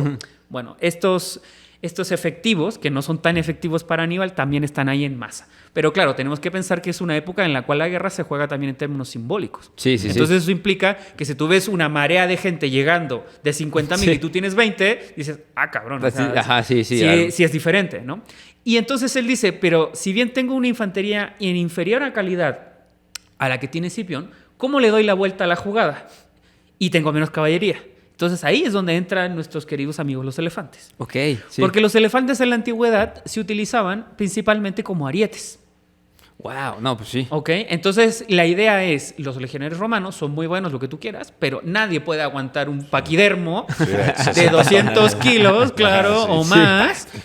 Te da un cornazo eso y... Sí, adiós. Ok, entonces dice, pues, y por eso pone 80. Sí. ¿Y dónde los ubica? No sé si vieron la imagen. Bueno, ahora está saliendo esta imagen. Los elefantes van en la primera línea, en la línea del frente. La idea es, literalmente, se da la orden y los elefantes se van de frente a romper directamente la línea romana. ¿Ok? Porque dicen, los romanos necesariamente van a tener que huir o no hay otra forma, porque como tienen la caballería a los flancos, que es mayor, no pueden huir hacia los lados. Así que, ¿de qué otra forma, piensa Aníbal, se pueden huir protegerse de los elefantes? Exactamente, ¿no? Pero ahí otra vez la jugada de Escipión. Los elefantes son animalitos que son muy inteligentes. Lo sabemos desde películas como Dumbo, entre otras. Y que además son animales que, digamos, tienen ciertas particularidades. Por ejemplo, se asustan muy rápido. ¿Con qué cosas se asustan los elefantes? Cosas brillantes, cosas pequeñas. Ruidos. Y ruidos. Y los romanos en esta época daban órdenes con lo que ellos llamaban los cornicem o cornicem, dependiendo de la traducción, que básicamente viene siendo una especie de trompeta que se volteaba, que se ponía alrededor del hombro y que sonaba muy fuerte. Todas las órdenes del ejército romano se daban por vía de este instrumento. Muy fuerte, pum, ya hacían sonar. Y entonces, cuando Aníbal da la orden a estos elefantes de que avancen, los romanos hacen sonar las trompetas. Y segundo, ¿se acuerdan cuando hablamos de que el ejército romano estaba dispuesto como en posiciones de tablero de ajedrez? Lo que hace Escipión es hacer que este tablero de ajedrez vaya intercalado en un espacio, pero con la infantería ligera en medio. O sea, estos vélites que iban adelante ahora los pone en medio. Entonces, cuando vienen los elefantes atacando, lo que hacen los vélites es recibirlos llenos de lanzas. Pues... Son 80. O sea, 80 en 1,5 kilómetros de largo avanzando hacia ti a unos 60 kilómetros por hora. O sea, sí, una carga. Da miedo. Verguísima. Pero ahora aquí viene lo interesante. Los elefantes se asustan con las lanzas, se asustan con las trompetas y Escipión lo que hace es, cuando ve que están como a una distancia de 40 metros, imagínense el nivel de miedo de esto. 40 metros de distancia, cuando ya se da cuenta que las jabalinas están haciendo su trabajo, les dice a los vélites que se pongan detrás de los astati y de los príncipes. Entonces, ¿esto qué pasa? La formación atrás, en vez de estar así como intercalada, se corre un huequito hacia el lado y queda un pasillo. Entonces, ¿qué pasa? Los elefantes, que quedan vivos todavía, se pasan de largo hasta el otro lado. Como van así corriendo, pues ya saben, los que han jugado americano saben. Pregúntale a Forrest Gump hasta dónde llegó corriendo, ¿no? Los elefantes lo mismo. Y ahora, lo que pasa, eso pasó con 2 o 3. El resto terminó, perdón la expresión, como alfiletero. Y el otro porcentaje de estos elefantes, al escuchar el sonido y el gritadero de los animales y de todo lo que pasaba, se dieron la vuelta. Y cuando se da la vuelta, ¿a dónde se da la vuelta? Pues contra sus propias tropas. Sí. Entonces atacaron las tropas de Aníbal. Entonces le rompieron la línea de frente a Aníbal. Entonces al final los elefantes terminaron básicamente destruyendo prácticamente el ejército de Aníbal. Sí. Y entonces cuando eso pasa, Escipión sabía que eso iba a pasar, ahí hace avanzar las líneas de frente romanas. Y mientras tanto está produciéndose el enfrentamiento de caballería. Sí. Entonces, los númidas, recordemos, esta caballería que va lanzando jabalinas, también se propone atacar a estos elefantes que van huyendo y entonces rompen prácticamente todo el borde. ¿Qué pasa entonces? Aníbal dice, ¿qué hago? Y manda su infantería de frente. Pero él sabe que los romanos tienen mejor infantería que él, entonces lo que hay que hacer pues, es contenerlos, o sea, hacer una nueva batalla de canas. Abre la línea tratando de hacer entonces otra vez esta maniobra como de media luna. Escipión lee la jugada y ¿qué hace? La línea de adelante la manda de frente y la línea que va atrás, que es la de príncipes, la pone a los costados. Entonces como que le trata de hacer un envolvente a la envolvente. A la envolvente, sí. Y entonces Aníbal dice, ¿me vas a hacer un envolvente? Pues te abro otra vez la línea de atrás, estos de los soldados menos preparados y la abre a los costados. Y entonces Escipión dice, sí, perfecto. Como tienes a tus peores tropas en los costados, yo a mis mejores tropas, que son los triaros, que son de lanza, los pongo a los costados. Yeah. Y entonces, ¿qué pasa? La línea de los costados, que es de los triarios contra estas tropas menos preparadas, cae. Y entonces, como un dominó, caen los costados, cae el centro y cae la línea final. ¿Okay? Y ese es y digamos que sobre todo los íberos y los lidios, que son de la zona de Cartago, que están en el centro, se defendieron, según dice Polibio, durante mucho tiempo el conflicto, pero que todo se decidió ya definitivamente cuando esa caballería númida que había ido a cazar a los elefantes y a la otra caballería de Aníbal se regresa. Sí. Entonces, al igual que habíamos visto en Cana, en donde el ejército romano había sido absorbido por los dos lados, Escipión hace la misma táctica. Sí. Entonces manda de vuelta a la caballería y los ataca por detrás. Y entonces el mega ejército de Aníbal de 50.000 hombres, creo que quedaron 2.300. No, o sea, también les aplicaron la misma, sí, justo. Exacto. Y de los romanos creo que murieron, según Polibio, más o menos 1.200, 1.300. De los veintitantos mil, sí. O sea, fue una victoria completa. Sí, exacto. Sí. No perdieron ningún activo. Oye, pues, como que se durmieron los númidas, ¿no? Como que los underestimate, así de que les dije, bueno, pues sí, no fueron tan importantes en la batalla de Canas, pero para mí los númidas fueron los que ganaron la batalla de Canas y fueron los que ganaron la batalla de Sama. No, o sea, como que... eran los Prime, güey. Sí, o sea... Eran los que controlas, güey, y ganas la batalla. Donde se pusieron ellos, en las batallas, exacto, siempre ganaban. Uy, y estaba viendo justamente, por ejemplo, de cómo los romanos aprendieron a cómo enfrentar a los elefantes. Sí. Ya tenían experiencia, güey, con Piro. Con el Pirro de Piro, ¿no? Porque ese güey, durante las batallas con los romanos, fue el primero en utilizar elefantes contra los romanos. Así es, ¿no? De Asculum. Ajá, justamente. Y fueron los romanos que dijeron como, Caracas, ¿esto qué es? Sí, ¿no? ¿Qué son y cómo se comen, güey? Ajá, o sea, era la primera vez que, pues a lo mejor no que lo veían, pero lo habían escuchado, güey, ¿no? Así como de, pues Alejandro de Macedonia se enfrentó a los elefantes en Persia y luego ese güey tenía elefantes también cuando en sus conquistas tenía 15. ¿No? Alejandro Magno. Eso también lo acabo de aprender, güey. Y justamente con Pirro, güey, fue Pirro el que utilizó los elefantes contra los romanos y fue la primera vez que se enfrentaron a ellos y no supieron cómo hacerlo. Y después, durante la Primera Guerra Púnica, los cartagineses utilizan nuevamente los elefantes contra los romanos y es cuando sí logran hacer una destrucción de las filas romanas porque nuevamente los romanos no sabían cómo enfrentarse a esas madres, ¿no? Y otra vez en la península ibérica se vuelven a enfrentar y es cuando ya aprende Escipión de decir como, ok, güey, ya tenemos 3 antecedentes y ya vimos que los elefantes se espantan con el ruido. Sí, o sea, están imponentes, pero ya sabemos qué son y cómo se comen, ¿no? Ajá, exactamente. Claro. Y es que, pues, básicamente logran, güey, que fue... Porque, güey, imagínate Escipión pensando, güey, ¿cómo chingados voy a detener 80 elefantes, güey? Sí. ¿No? Y llegar a esas conclusiones... Está cabrón. No, pues el tipo era un genio. O sea, no, y decirles a tus tropas, bueno, ya cuando estén como a 40, 50 metros, se van a quitar. O sea, dices... Así como, no, güey, decirles, no se culen. Sí, de que confíen en mí, güey. Lo tienes que tener a 40. Imagínate ser el primer velite, güey. Puta madre. Güey, o sea, ya, güey. O sea, ¿ves? O sea, si son 80 en 1 kilómetro, güey, pues pon tú que ves 3 así hacia ti y digo... Bueno. Sí, y no me puedo mover de aquí porque me dijeron. Sí. No, claro, y levantando el polvo, imagínense cómo sonaba ese piso, así. No, sí, qué locura. Y la tierra así que se levanta. Claro, y el tipo que lleva arriba pues, manejando el elefante gritando también, así como...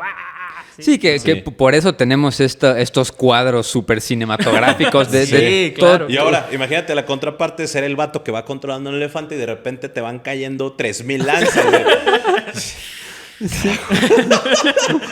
Encomiéndate a tu Dios, güey.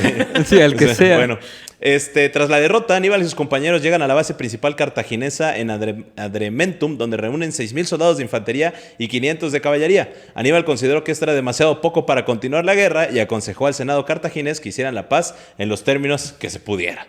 ¿No? Sí, de que, güey, ¿para qué matamos a estos 6,000 personas que sabemos que se van a morir? Porque no les matamos, le matamos a 1,000 y tantos, ¿no? Tenían 20,000. Sí, todavía le quedan 25,000 pelados. Sí. Entre 25,000 y 28,000 pelados, güey. Entonces, y entrenados. Y entrenados todos. Y ya con la moral altísima porque despedazaron al ejército principal. Sí.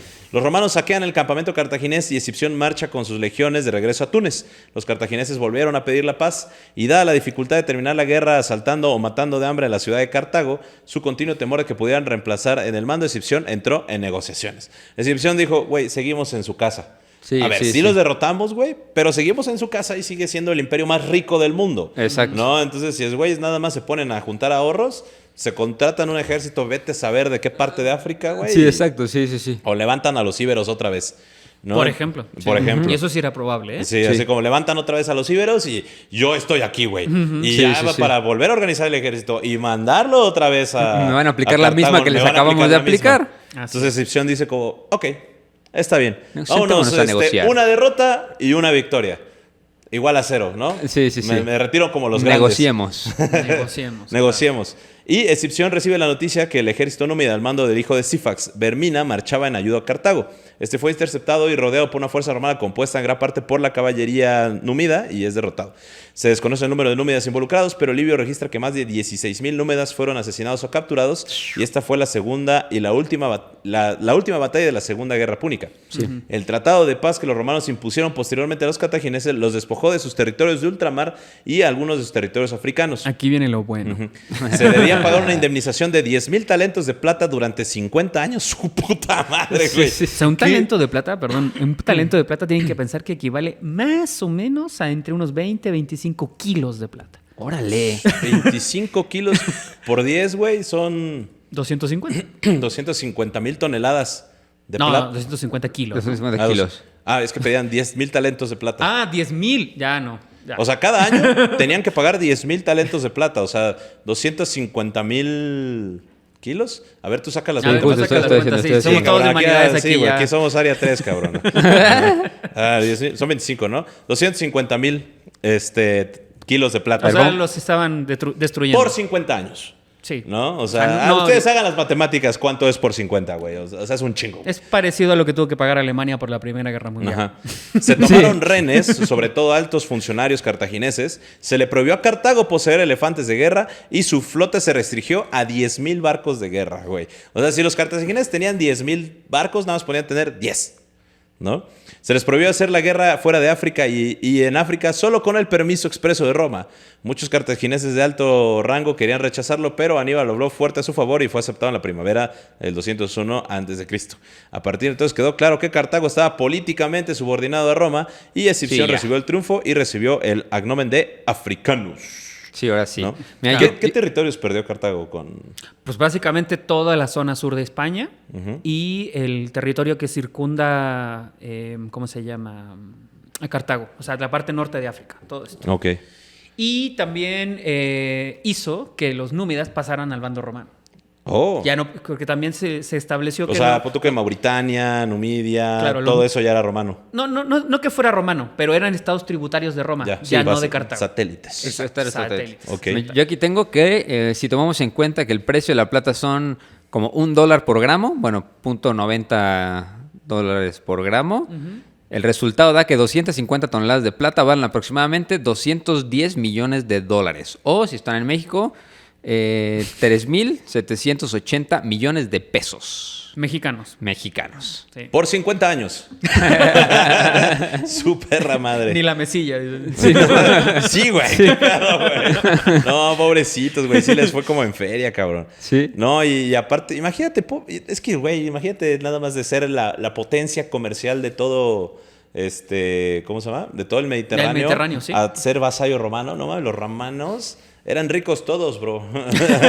Bueno, por eso también es que al final, digámoslo así, los romanos derrotaron a los cartagineses, pero siempre lo tenían aquí en la mente presente el tema de Cartago, por el tema de la humillación. Es que los romanos hay que pensarlos que son como gente de la mafia moderna, o sea, son gente que nunca olvida ningún tipo de agravio, ¿no?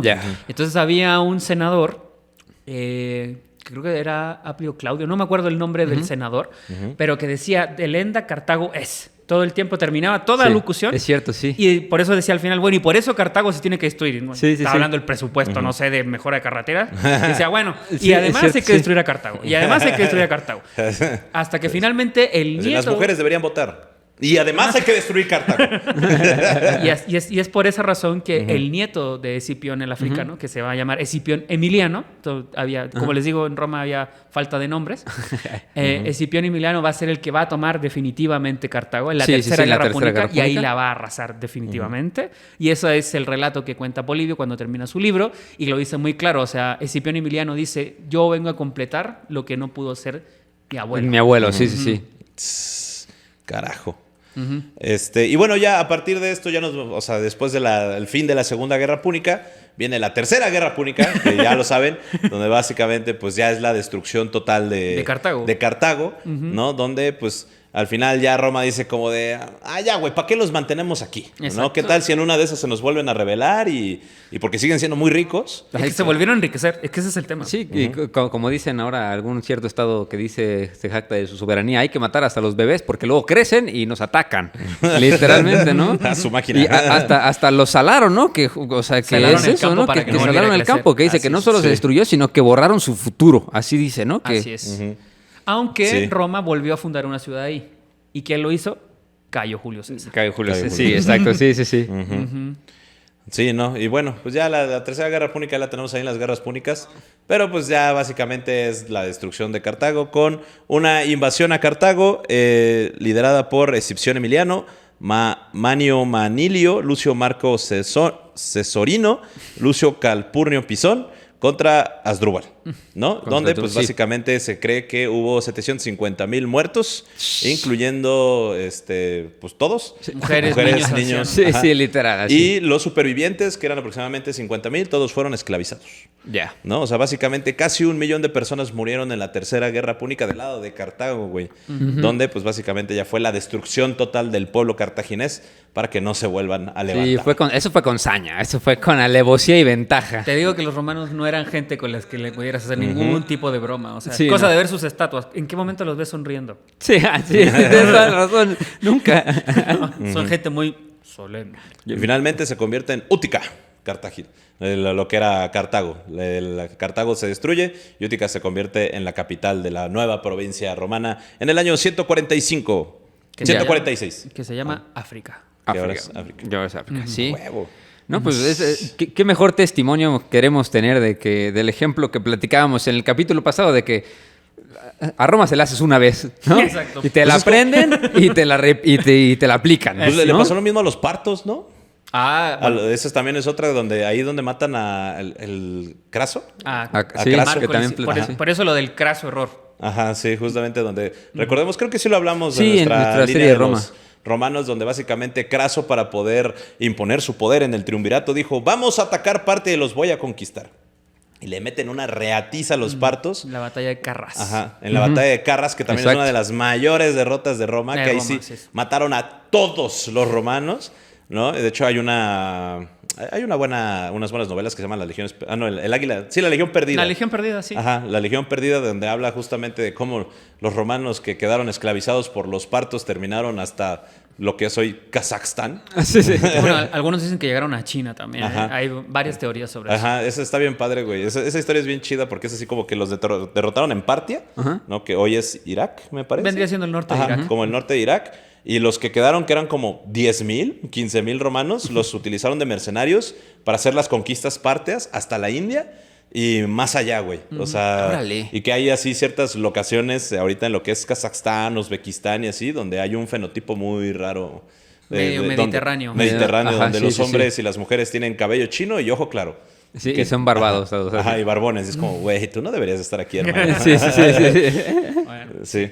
Pero sí, entonces, en conclusión, nunca se le hagan a los romanos. Nunca se le hagan a los romanos. Así como los elefantes tienen buena memoria. Los romanos, sí, güey. Sobre todo si estuvieron en Sama, ¿no? Sí. Ya me vi mal, perdón. Sí. Y bueno, pues, si tenían dudas, a partir de la batalla de Sama, los romanos también empezaron a utilizar los elefantes como un método de guerra, ¿no? Sí. Que utilizaron para las conquistas del norte de África, ¿no? Porque dijeron como, oye, funciona. Y los romanos, hear me out, elefantes sordos. Después, si quieren, podemos ver en otro capítulo, si da el tiempo, ahí analizar precisamente una batalla donde los romanos utilizan los elefantes. Pero es que es chistoso porque los utilizan, pero no los utilizan. Sí. Sí, que es la batalla de Cinocéfalos, que es una batalla bien, bien interesante porque es donde los romanos derrotan a, digamos, su rival táctico de toda la historia, que es la falange macedónica. Ok. Y Sí. que los usaron nada más para pantallar, ¿ok? Como para pantallar, Así básicamente. que tenemos elefantes y no dudaremos en usarlos, aunque no sabemos cómo. Exacto, básicamente. Era el equivalente de las bombas atómicas hoy en día, ¿no? Así de que, bueno, si las usamos, perdemos todos. Yeah. Sabemos que no es bueno usarlas, pero podríamos hacerlo. Sí, pero podríamos hacerlo. Güey, es que era el tanque, güey. Era el Era el tanquecito. tanque. Sí, pero era caro también. Si alguna vez jugaron Age of Empires, sabrán que el elefante persa era una Sí, unidad era la muy unidad más buena, cara. pero era cara de su... Sí, o sea, sí. Bueno, Bueno, el mismo problema. una persona que carga 30 kilos come, una persona que carga, un elefante que carga 300 kilos come El pero 10%. en proporción, ¿no? Ajá, sí, güey. No, pero además hay que entrenarlo. Eso sí, también. Sí, pues, es que eso es lo que mucha gente se le olvida. ¿Sí? ¿Tú crees que es agarrar el elefantito en la selva o en el desierto y ponerlo ahí en la línea de batalla? No, tienes que entrenarlo durante años. Sí. Es Sí, muy güey. caro. Sí, es carísimo, güey. Para que se te Imagínate. muera en 10 minutos. Exacto. Y además imagínate eso, o sea, los cartagineses, estando con los romanos ahí, a la puerta, trajeron 80. Sí. O sea, Imagínate el nivel de cash que tenían, exacto, güey. a eso voy, Ajá. eso voy. Es como Cleopatra, güey, que en ese momento el color morado era carísimo. que y sí. Cleopatra tenía su barco con velas flota, moradas. No, su flota, güey. Su flota naval completa de velas moradas. Sí. ¿No? Eso hablaba del cash que tenía la vieja. Sí. Sí. Por eso te digo, aquí estamos hablando de gente El- con bar. Y el equivalente de cerrar el antro hoy en día. Sí. Ese, güey. Básicamente, pero sí. Oye, güey, ya para cerrar esta parte de los ejércitos romanos, ¿cuál crees que fue la época del prime del ejército romano? Así que digas, en este momento quien se enfrentara era la perdición. Esta. Esta. Es que Esta. aquí hay una discusión con mi gran y querido amigo Marcos Peñalosa, también romanólogo, como nos decimos, pero Nice. él ve más lo que, no se me vaya a ofender, pero es lo que él ve más, lo que yo digo que es la patrulla fronteriza romana, que es básicamente la que protege el imperio, es una patrulla Sí, sí, fronteriza. Pero este es el prime. O sea, Sí, porque sí, estos sí. son los ciudadanos romanos que están en armas, que son gente que dice vamos a conquistar Cartago porque lo que vamos a hacer es para nosotros. Sí. No es- Porque acuérdense que como ellos son los ciudadanos, entienden que son parte de ese estado. Sí. Entonces, su pago es la capacidad de conquista. Entonces, esta es la época en que los romanos conquistan Cartago. Después van a conquistar los reinos helenísticos, que ahí es donde está la batalla de Cinocéfalos que les digo, que también son reinos muy ricos. O sea, son los herederos de Alejandro Magno. Sí. Y los romanos matan a todos, los conquistan a todos. Después se van contra Cleopatra, otro reino helenístico. Egipto, uno de los reinos más ricos, si no el más rico de la época. ¿Ok? Y luego, por darse un gusto también, Julio César dice, bueno, pues así como conquistaron a los ricos, también podemos conquistar A los otros pobres. reinos que tienen otras tradiciones. Y ahí, por ejemplo, la conquista de la Galia. Sí. Conquista de la Galia, que incluyó básicamente la muerte de casi 5 millones de personas. Su máquina. Luego también Julio César, que va a ir al norte de... O sea, lo que ahora es Londres, la zona sur de Inglaterra. Bueno, Inglaterra es la parte sur nada más. Oye, este es uno de mis memes favoritos porque es como este Julio César diciendo, wow, ¿qué tipo de culturas encontraremos en el norte de Europa? Porque en el sur teníamos a los cartagineses, teníamos a los helenísticos, a los egipcios, ¿no? De este lado están los partos, ¿no? Grandes civilizaciones con grandes costumbres y con sociedades increíbles. Y llegan a las Galias y llegan a la Gran Bretaña. Es como gente que adora piedras. Que no construye cosas. Claro. Gente que no construye cosas y adora piedras. Y se pintan la cara de azul. ¡A huevo! Muy bueno. Oye, pero eso que dices que, pues justo para ellos, para muchos de los soldados que pelearon estas batallas, no era obligatorio, era, o sea, como dicen por ahí, de que no vengo porque puedo, sino porque puedo vengo, ¿no? O sea, es un doble juego en términos político-militares, porque en parte no estás obligado, porque acuérdense que legión viene de legere. Y legere en latín puede significar leer, pero también significa elegir. Ok. Entonces es muy interesante porque los cónsules, cuando se formaban los ejércitos en tierra, en el campo de Marte, porque era el territorio donde estaba Marte, consagrado a Marte, tenían que ir tribu por tribu, se elegían los barrios de la ciudad que iban a tener los soldados, y entonces ellos iban a ser electos y se ponían ahí. Pero lo interesante es que cuando empiezas a darte cuenta que tú como campesino o como artesano, qué sé yo, ganas cierto nivel de ingresos, pero después te das cuenta de que llega un tal señor con una capa púrpura, un tal Escipión montado a caballo, y te dice, vamos a conquistar Cartago. ¿Qué implica conquistar Cartago? Pues 80 elefantes, buen mar, es como que no me es muy rentable ya seguir trabajando el campo, ¿no? Sí. Y entonces, ¿qué empieza a pasar en Roma? Que esos campesinos, ciudadanos, se empiezan a dar cuenta que es más factible irse a la guerra como un acto real de conseguir recursos que estar trabajando el campo o ser artesano. ¿Dónde está la paradoja de eso? Al hacer eso implica que entonces, ¿quién trabaja el campo? Sí. ¿Quién trabaja el campo? ¿Quién hace artesano? Pues los patricios, que ya no están participando directamente en la guerra, sino que solamente la dirigen, dicen, bueno, ¿de dónde vamos a sacar evidentemente la mano de obra para esto? ¿De dónde creen ustedes que sale? Esclavos. Los esclavos. Sí. Entonces, claro, esos 20,000 esclavos, por ejemplo, van precisamente a distribuirse a las diferentes... No, y si le dices al campesino, oye, vamos a ir a conquistar allá y cuando regreses te vas a traer a unas personas para que trabajen en el campo y tú te vas a quedar con todo lo que saquemos allá. Pasó peor, Iker, porque cuando el tipo dice, sí, conquistamos Cartago, llegamos y resulta que ya no tenías campo. Sí. Carajo. ¿Y por qué no tenías campo? Porque, claro, habías dejado a tu supuesta viuda, a tus hijos ahí administrando, y pues llega un momento en que ya no tienes recursos para administrarlo. Entonces, ¿qué hace la gente cuando no tiene recursos para administrar? Pues vende el terreno. Sí. Y lo vende barato. Entonces los patricios empiezan a enriquecer comprando esas tierras y dejando a los plebeyos sin ingresos. Órale. Okay. Y los ingresos entonces de esos plebeyos, ¿de dónde empiezan a ir? Pues directamente de las conquistas. Y como se acuerdan que les había dicho, la República Romana tenía diferentes comicios, o sea, diferentes lugares en donde se obtenían diferentes cargos. El cargo más importante era el de cónsul y lo elegía los comicios centuriados, que era el ejército. Entonces, ¿qué empieza a pasar? Y ahí es cuando aparecen los Julio César y todos estos personajes famosos. Como estos plebeyos se convierten en proletarios, de ahí viene el concepto marxista, o sea, que solamente tienen su prole, no tienen recursos como tal, dicen, tenemos que emplearnos literalmente contra un general victorioso para obtener recursos y de esa forma entonces nosotros poder seguir sobreviviendo. Sí. Porque nuestras antiguas tierras, obviamente, estos tipos no nos van a devolver.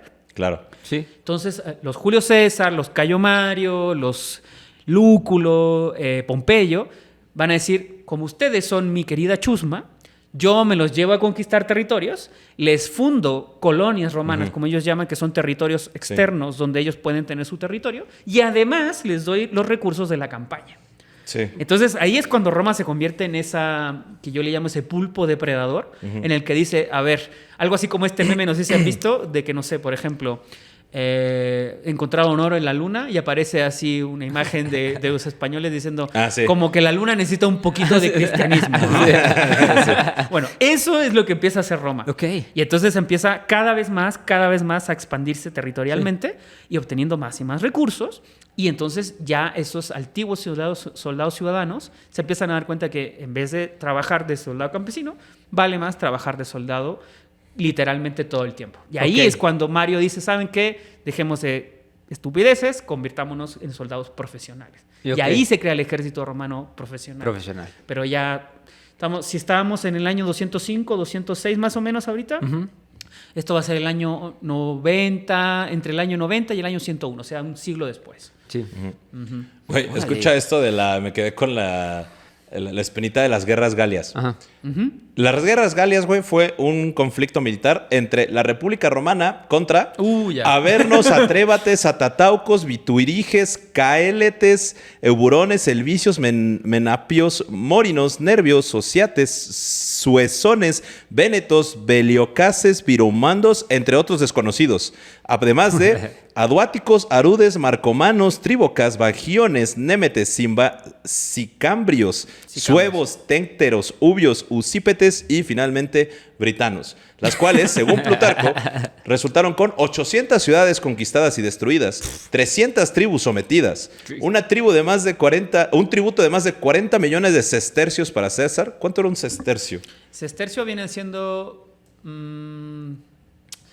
Es que es la moneda común romana del periodo. Es como decir ahorita, no sé, imagínatelo como un peso. Como un peso, sí, okay. Sí. Bueno, por eso dicen que Julio César fue el hombre más rico ha sido de los hombres más ricos, ¿no? Julio César Julio César tenía el problema que tienen casi todas las personas que tienen mucho dinero, pero les gusta mostrar que tienen ese dinero. Entonces, sí tenía mucho dinero, pero también gastaba mucho dinero. Gastaba mucho dinero, sí. Entonces es como, ya. A un sestercio equivaldría hoy a $2. Pues, entonces, si tenía 40 millones de sestercios, tenía 80 millones de dólares. Solo para César, ¿no?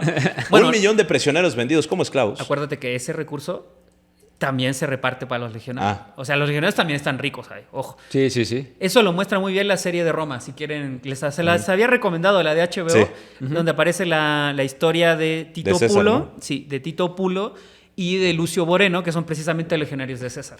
Sí, cierto. Sí. Y ellos se vuelven ricos precisamente por César. Wow. Entre 3 a 5 millones de muertos en batalla cuando la población era de 15 millones de galos. O sea, un tercio de la Un tercio de los galos mataron murieron, un tercio de güey. personas ahí. Carajo. No, se murieron, no, los murieron. Bueno, los murieron. Un tercio de galos fueron desvividos. Exacto. Y 1 millón fueron hechos esclavos, güey. Así es. Su máquina. En 10 güey. años de campaña. En 10 años de campaña, carajo, güey. No mames, güey. Nosotros si quejándonos los romanos son... de un pueblo totalmente culero en Medio Oriente. Y los romanos eran bien ojetes, güey. Sí. Pero los mexicas eran los culeros, ¿no, güey? No mames. No, y gente que se vanagloria de eso. Por eso te digo, o sea, hay que tener mucho conocimiento de esto. Hay que verlo en más contexto. Y además solamente estamos hablando de las conquistas romanas de la República. Sí. Porque cuando empiezan, por ejemplo, las rebeliones, en el caso particular de cierto territorio que en esa época se llamaba Judea y después se llamó Palestina, son 3 revueltas en las donde, como bien dice Flavio Josefo, ya no quedaban árboles para hacer cruces. Órale. Su máquina. De la cantidad de muertos que había. Qué triste. ¿Qué te dice, güey? Eran culeros los romanos. No se la hagas a los romanos. No se la hagas a los romanos. Sí, güey. Pinches vatos nunca olvidan, güey. No. Con razón ahorita están radicalizando otra vez los morros italianos, güey. Pues ¿Qué pedo, cualquier morro, güey. ¿Has visto que ahorita ya en todos los partidos en Roma, güey, están cantando... La de Bella Ciao. No, güey. Cánticos fascistas. Son cánticos Sí, y la contraparte es la de Bella Ciao, Ajá. ¿no? Porque cuando están haciendo sus juntas fascistas y hacen sus saludos romanos, ¿no? Por no decir otros, y que no me acuerdo que ese chiste de que no, Elon Musk no es nazi porque no es en Roma, nada más es un fascista espumoso. No, yo pensé que no es nazi porque no hace buenos carros, güey. También. Bueno, además, en no, Italia tienen tradición también de eso, ¿eh?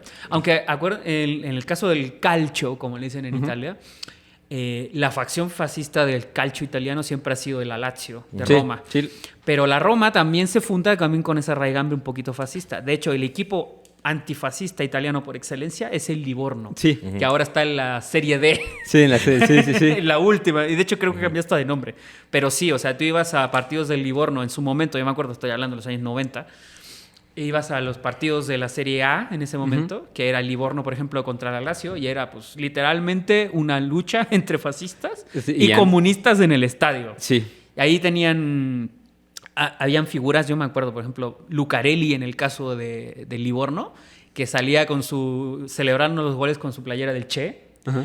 Y estaba este otro personaje, creo que se llamaba Marco Vittorio, no me acuerdo el nombre, que cuando hacía goles hacía el símbolo, la señal nazi. En los 90. No, es que la osadía. Bueno, lo siguen haciendo, sí, pero ya nada más le dicen, como por ahí le dicen en Estados Unidos, está saliendo este término de dog whistle, ¿no? Que es un silbato para perro, que es de que, bueno, o sea, están diciendo, no, es que no es, ¿no? Pero hay ciertas personas que están escuchando esas frecuencias y que pues están nada más esperando la señal, ¿no? Oye, güey, y a ver, la separación del Imperio Romano en dos. Sí. ¿Error o buena estrategia?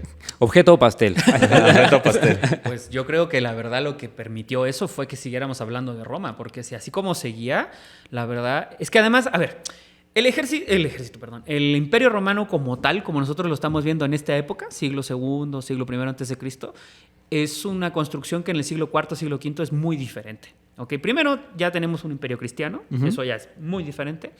Segundo, tenemos un estrato social en el cual ya el ejército es una cosa que se utiliza especialmente para campañas políticas. O sea, literalmente son partidos políticos que se luchan entre sí. No les importa tanto enfrentarse directamente a los germanos, porque además muchas veces los germanos son parte del ejército romano. Sí. Entonces, muchas veces pasa que no se van a enfrentar entre germanos. ¿Okay?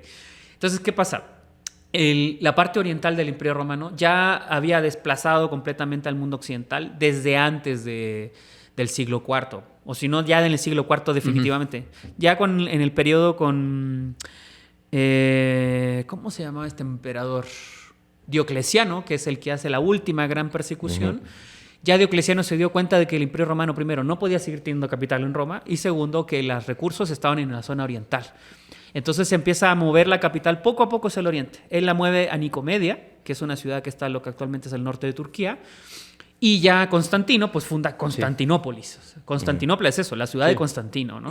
Y entonces la nueva Roma va a ser precisamente el lugar geográfico estratégico en donde se crucen las rutas comerciales que van del oriente, del norte y del sur de Europa. Por eso está ahí. Sí. Y además es fácil de proteger. ¿Okay? Entonces, la caída del Imperio Romano de Occidente y la mantención de los dos imperios, básicamente lo que genera es esa posibilidad de que el mito de Roma siga existiendo durante 1000 años. Sí. O sea, dependiendo del investigador y, por supuesto, de la postura política que tengamos, porque hay que decirlo, para algunos el Imperio Romano pues, cayó el año 476. Por ejemplo, los investigadores del siglo XVIII, tipo Gibbon, decían eso. O sea, el Imperio Romano de verdad cayó en el 476. Y lo que tenemos después, pues, es el fanfiction, ¿no? Que vendría siendo por eso le llaman Imperio Bizantino. De hecho, otra vez saludo aquí a mi amigo Marcos, que él sí trata este periodo. Él dice, no se dice Imperio Bizantino, se tiene que decir Imperio Romano de Oriente. Okay. Porque son tan romanos como los anteriores. Sí, como los anteriores, sí. Ok. Entonces, bueno, y también a mi amigo... Franco. Mi querido amigo Franco de Argentina. Chica tu madre. casi, mejor nadota, dice el Franco. Casi genera un conflicto mayor. Mi querido amigo Franco de Argentina también, que también él se dice bizantinista, pero también prefiere llamarle Imperio Romano de Oriente. Y tratan precisamente de ese concepto, ¿no? O sea, la mantención del mito de Roma durante la época medieval no solamente sirvió para que la idea de que había una Roma siguiera existiendo, sino también porque contuvo toda la invasión islámica. Sí. Tenemos que entender eso. O sea, la existencia de lo que mal llamamos Bizancio permitió, por ejemplo, perpetuar muchísima cultura. Porque cuando en Occidente se acaba eso y la Iglesia empieza a controlar ciertos textos, muchos de otros textos se vuelven o textos de padres de la Iglesia o bien directamente se pierden por las invasiones, ¿no? Entonces, eso se mantuvo en el Occidente y además mucha tradición, por ejemplo, en términos filosóficos, mucha tradición aristotélica, la visión platónica de algunos textos que se había perdido. Habían llegado algunos, sobre todo en el siglo XIII, por el sur de España, en esa época, por la tradición de lo que se llama los traductores y copistas de Toledo, habían llegado. Pero había otros textos que se habían perdido. Entonces en el Renacimiento se ve mucho cómo empiezan a llegar estos sabios de Oriente, que son básicamente de Constantinopla, y son los que fomentan culturalmente el desarrollo de todo lo que va a ser el Renacimiento en términos literarios, filosóficos, etc. Entonces, ya el Imperio Romano no tenemos que verlo solamente como esa entidad político-militar y económica, sino también ya pasa a ser una... Para mí, en términos ya esto es muy particular, pues es el eje de lo que entendemos como lo que es Occidente. O sea, Occidente, la cultura occidental no la podemos entender sin Roma. Sí. Porque algunos, sobre todo los helenistas, dicen, no, es que Roma le copió todo a Grecia. No, no es tan así. Más bien, y esto ya es de mi cosecha, más bien Grecia existe porque existió Roma. Ok, no, muy interesante. Pero eso es mi opinión, no sé si te... Sí. Está interesante, la neta. Muy bueno. Gracias, Roma. Huevo, Roma. ¿Qué tiene bueno la tonta Roma, no? Y posiblemente llegaron a Tlaxcala porque, pues, güey, la República de Tlaxcala está hecho muy al derecho romano, güey. Pero eso ya es otra historia. Eso es otra historia. Pero eso ya es... Bueno, pues ya, yo creo que tienes otra duda de Roma, Iken. No, por el momento no, nada más pues agradecerle al profe su participación aquí con nosotros. Yo estoy segurísimo que pues muchísimos de ustedes van a querer aquí al profe Nico de regreso, entonces nada más abrir las puertas al profe. Este es también su espacio. Ay, muchas gracias, cuando quieran platicar de lo que sea, aquí nosotros estamos puestísimos con los oídos bien parados para seguir aprendiendo y que nos sigan contando pues la historia de principalmente la Roma republicana, ¿no?